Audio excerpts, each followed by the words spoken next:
अगर हम चाहते कि हम उठाए जाएं तो हमें क्या करना पड़ेगा उसके लिए? जैसे मान लो कि अगर अभी 1 घंटे के बाद यीशु मसीह आए तो भी मैं बच जाऊं, तो मैं क्या करूं? जब हमने प्रभु पर विश्वास किया तो हम बचाए गए हैं, हमारा उद्धार हो चुका है, हम अपने उद्धार में चल रहे हैं।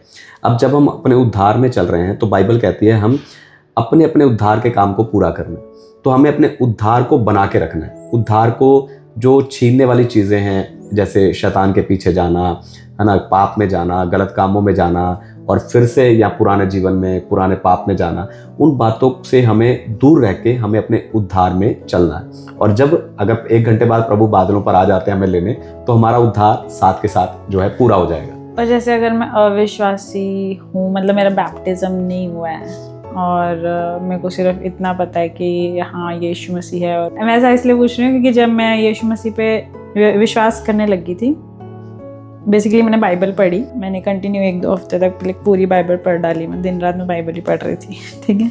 तो फिर उसके बाद मेरे को था कि ओ नो, मेरा तो बैप्टिज्म नहीं हुआ, मैं तो रह जाऊंगी। तो मैं सीधा पहुंच गया 18 के चर्च, मैंने उनको बोला मेरे को बैप्टिज्म दो, तो मेरे को दे नहीं रहे थे।